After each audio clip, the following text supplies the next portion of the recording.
selama ini sangat minim para petani yang memahami tentang literasi keuangan atau permodalan di sektor pertanian. Pak Tomo, bagaimana Sinarmas menjelaskan persoalan ini, Pak Tomo? Apalagi sejauh ini Bank Sinarmas, kabarnya saya baca-baca di beberapa sosial media, Pak Tomo, itu sudah masuk loh kemitraan-kemitraan di Muhammadiyah. Bisa diterangkan, Pak Tomo? Terima kasih, Mas Agus. Jadi kalau kita dari perbankan itu melihat dari secara makro dulu. Tadi Mas Agus sudah menyampaikan bahwa pertumbuhan ekonomi Indonesia itu sudah mencapai 5,7%. Nah, kalau kita lihat bangunan ekonomi kita itu, pertumbuhan itu terdiri dari siapa sih berkontribusi? Sektor konsumsi, sektor investasi, sektor pengeluaran pemerintah, dan terakhir adalah sektor ekspor dan impor.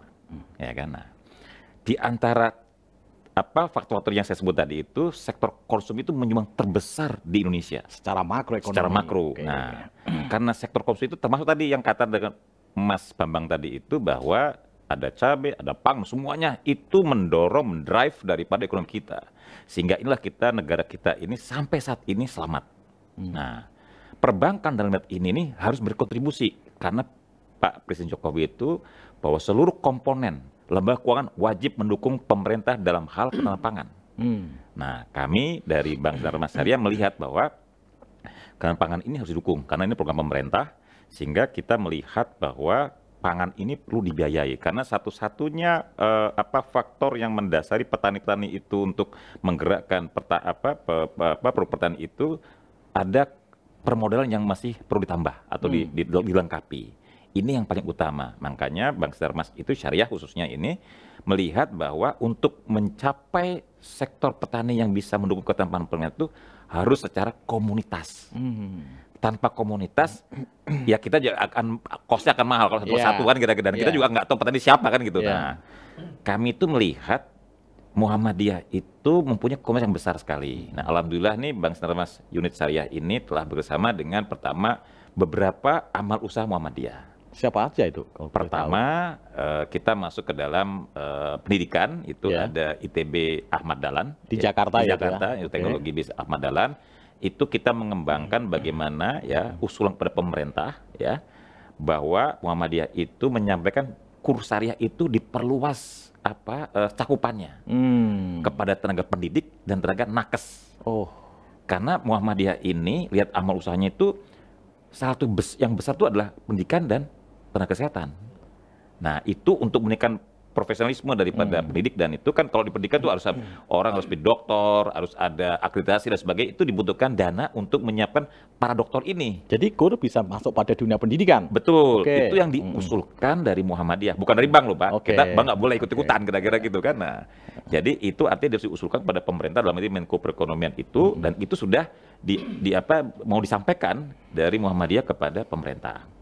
Yang kedua adalah kita melihat bahwa di Muhammadiyah itu ada namanya BTM, Baitul Tambil Muhammadiyah.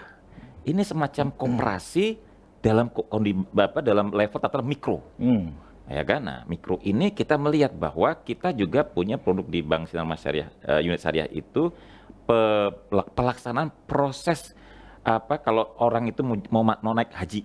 Kira-kira gitu. Jadi kita bisa memberikan layanan kepada yang tataran mikro ini, ya kan, itu bagi yang berkeinginan naik haji, ya kita bisa. Karena kita sudah kerjasama dengan Siskohat, dengan Kementerian Agama. Gimana itu lebih jelasnya? Lebih jelasnya adalah kita kalau ada yang kita juga membuka tabungan haji, ya kan, bagi yang jemaah ataupun yang berasal daripada komunitas koperasi BTM itu berkeinginan untuk naik haji, kita bisa melayaninya dengan baik. Baik itu secara pembukaan rekening maupun kita memberikan percepatan, ya kan, untuk bisa sampai mendapat seat atau booking seat yang ada di Iskohat, kira-kira begitu. Kan sangat lama ya itu kan? Ya, tapi kita mengarahkan kepada programnya itu haji muda gitu. Jadi misalnya petani itu punya anak, punya ini kan. Sekarang kan haji normal, haji yang umum itu kan 30 tahun menunggunya kan kira-kira gitu. Nah, kalau sekarang itu dari mahasiswa sudah dikasih program haji muda, nyicil terus gitu kan. Itu sampai nanti pada umur keberapa, bisa 20 tahun, sekarang itu 30, 50 udah bisa berangkat, kira-kira begitu. Dan itulah kerjasama dengan BTM itu ya? Dengan BTM, itulah dilaksanakan waktu itu di Malang tahun bulan November atau Oktober kira-kira. Juni kalau nggak salah itu. Juni ya Pak? Juni, Nah, terakhir kita sama ketemu Mas Bambang ini. Ah, Jaringan Saudagar Muhammadiyah. Iya. Nah, kita melihat jaringan Saudagar Muhammadiyah ini punya customer base-nya itu merengkuh para petani, Mas Agus. Nah, tadi disampaikan, terangkan oleh Mas Bambang itu bahwa kaitan dengan Perpres ya 125 tadi ya Pak ya. 25 ya kan yang bulan Oktober tadi itu dikeluarkan Pak Jokowi untuk mengantisipasi ketahanan pangan tadi itu, maka kita ingin berkontribusi positif itu mendukung program pemerintah dengan cara memberikan kurs syariah. ya. Karena basis daripada petani itu kelengkapan daripada permodalan yang perlu dilengkapi lagi lebih bagus. Nah, inilah kenapa kami melihat klaster daripada jaringan Saudagar Muhammadiyah untuk memberikan kontribusinya untuk ketahanan pangan itu kita dukung dengan cara memberikan kurs syariah. Pak Tomo, Iya. platformnya kira-kira maksimal berapa dan minimal berapa kalau boleh tahu? Ya, sesuai ketentuan pemerintah. Ini kan karena kan kurs syariah kan program pemerintah. Oh, Kan? iya. Semua bank itu sama standarnya, Oke, kira-kira iya. gitu. Maksimum 500 juta. Maksimum ya, maksimum 500 juta. Tapi kalau di kurs syariah itu ada dibagi-bagi yang super mikro, yaitu itu cuman sampai 10 juta. Super mikro, nggak pakai jaminan, kira-kira gitu. Itu pun yang penting ditunjukkan ada usahanya, boleh dicoba. Iya. Yang orang habis PHK pun bisa dikasih. Tapi kalau sudah mulai total bagus yang 10 sampai 100 ada. Ada yang 100 sampai 500 ada. Jadi di pemerintah itu sudah memberikan suatu kesamaan baik di bank manapun kira-kira begitu standar kira-kira Iya. itu. Dan alhamdulillah pemerintah ini sangat mengetahui atau memahami pasti tentang kebutuhan rakyat yang ingin masuk akses kur. Jadi itu cost of fund-nya itu ya, berarti orang yang kewajiban bayarnya ini kredit loh ya, bukan Iya. bukan bantuan itu bukan loh ya, ini Iya. kredit. Kalau kredit itu artinya harus bayar kira-kira gitu. Itu setara ya kan dengan margin kalau udah di syariah itu atau kalau di konvensional di bunga itu 6%.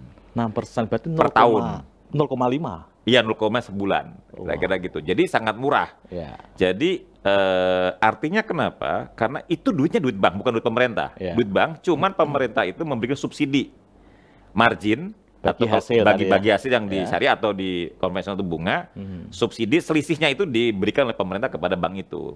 Sehingga hasilnya sampai kepada rakyat, kepada yang masuk kur itu 6%. Jadi ini semua terkejangkauannya itu dipentingkan oleh pemerintah Secara inklusi. sehingga inklusif. Oke. Nah, kalau itu udah masuk berarti si petani itu pasti buka tabungan. Nah, begitu tabungan dibuka, tentu literasi dan inklusi keuangan meningkat. Nah, ini yang menjadi program pemerintah juga saya dengar dari program dari OJK buat tingkat literasi dan keuangan syariah maupun keuangan itu harus naik terus. Supaya apa? Supaya masyarakat itu khususnya rakyat yang mengakses pada kur itu melek daripada keuangan. Karena dengan melek keuangan itu tidak mungkin nanti dia tanda kutip ya sekarang ini kan banyak yang bodong investasi dan Iya. sebagainya itu tidak sampai terlibat seperti itu.